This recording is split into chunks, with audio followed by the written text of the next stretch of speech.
This video is all about the Florida housing market and what just happened. And I think by now, pretty much everybody knows that since the pandemic, post COVID, the Florida housing market has exploded. And people from all over the country and all over the world have run to Florida to seek a better lifestyle. And for a while, many folks were seeking a more affordable cost of living. And during the frenzy, my phone rang off the hook. And people just like you who found me on YouTube reached out to me to help find their dream home and dream lifestyle. But during the frenzy, it was complete insanity. And if you've been watching for a while, I suspect you know exactly what that frenzy looked and felt like. But in the event that you're new, I'll be happy to share exactly what it was like, because it was freaking crazy. Interest rates were low and demand for homes was insane from everywhere across the country. And in order for a buyer to even have a shot at potentially buying a home, they would have to write a contract before they even saw the home. Because if we waited for them to actually be here and lay eyes on the property, the home they thought they might like would 100% be under contract. And sellers and agents got spoiled because they got used to having 10, 20, 30 buyers competing for the home. And in many instances, they would bid the price higher, significantly higher, and waive appraisals and waive inspections, and in some instances, offer their first or second born child in order to have a shot at the home they wanted to buy. But appraisal contingencies were waived, and buyers were thrilled to fill the gap of whatever appraisal miss might happen. And in many instances, because the market was so competitive, finance buyers would disguise their finance contracts as cash purchases. And forget about inspection periods. It's as is, take it or leave it. And if you don't like the condition, there's 10 other people that do. And they're all chomping at the bit to buy the home that you've got under contract. So as a buyer, you have zero leverage.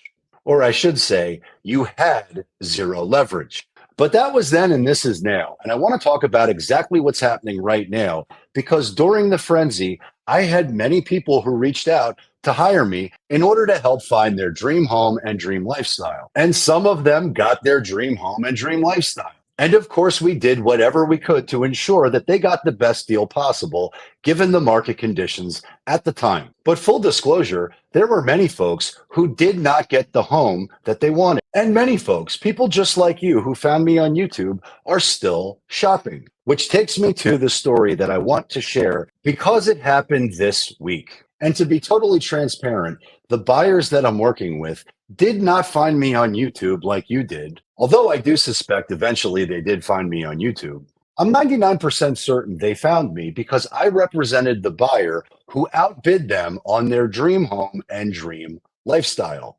But a little bit over a year ago, these folks were probably not my biggest fans because my clients won and they lost. And truthfully, I don't want anybody to ever think they lost. Everything happens for a reason. But as it turns out, the clients who bought the home that I'm referencing in the Lake Worth housing market, and I'm not going to get hyper granular because I don't want to put anybody on blast, but many folks who relocated to Florida had no way of knowing exactly what it's like to live in the area that they chose. And while I certainly did my best to ensure that they know as much as they possibly could know about the market that they're moving into, it would be completely impossible for me to give anybody a year's worth of living experience over the course of a few short showings. There is a massive gap between living somewhere for a year and touring an area for a weekend. But nonetheless, my buyers won, and they've been living in this home for over a year. And while they love the home and they love the community, now that they've been here for a year and some of their must-haves have changed, they have had the opportunity to find other places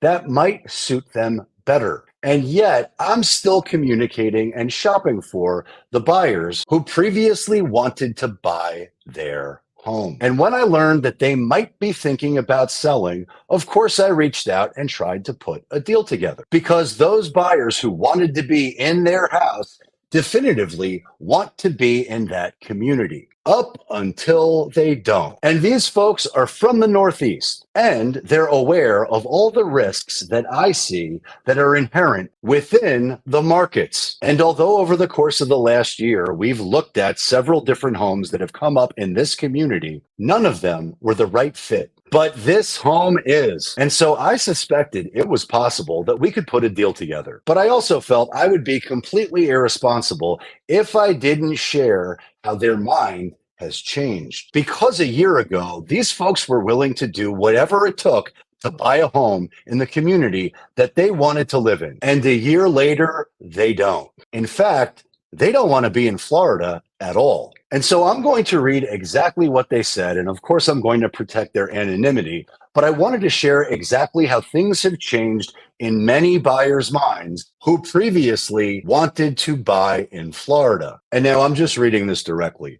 Unfortunately, we have moved on from looking at homes in Florida. It's just too insane what's going on here. So we've decided that it's cheaper to move slightly north, build a new home at a reasonable price on half an acre in a non-mandatory golf community, and not have to deal with the ridiculous prices for overpriced homes that may or may not retain its value. These folks feel that the Florida housing problem, along with an idiot governor who isn't addressing the huge insurance problem that we have in the state of Florida, as evidenced by their experience, because the condo that they bought, the insurance went up 45%. And that was before the insurer left the state completely and offered them no insurance at all. And to be abundantly clear, condo insurance is very different than single family home insurance. And condos that are not capitalized the right way are likely in big trouble as far as insurability is concerned. But that's a different topic for a different day. And then they go on to say that they're not sure if my other clients are feeling the same way that they are. But as per them, the Sunshine State isn't so sunny when reality sets in. And they've got at least 10 friends who moved here over the course of the last 3 years who all have buyer's remorse. And I really hope if they see this video, they do not take offense to the things that I'm sharing. And to be abundantly clear, I wish them all the best in wherever it is that they end up. They are great people and I like them a lot. I wish them all the success in the world. But at the end of the day, they've moved on from Florida because $1 million doesn't get them what they want. And I want everybody to get exactly what they want. Now, I hope you enjoyed this video. And if you did, please subscribe to the channel, give it a thumbs up, share it with a friend. If you're thinking about buying or selling anywhere in the world, please reach out. And if we are not your best resource, we will certainly put you in touch with the best professional who can serve and support you, advocate and negotiate for you the right way, no matter where you are. And if that's something that interests you, then you can click the link up above or check out the link that's scrolling below. Because ain't nobody overpaying on my watch. And ain't nobody not finding the one buyer on planet Earth willing to pay more than anybody else if they're thinking about selling. So please reach out if we can help with anything in that regard. Check me out on Twitter where I can never be censored. Follow me on Patreon where I go off, and check out my next video because I suspect you will love it a lot. And until next time, peace.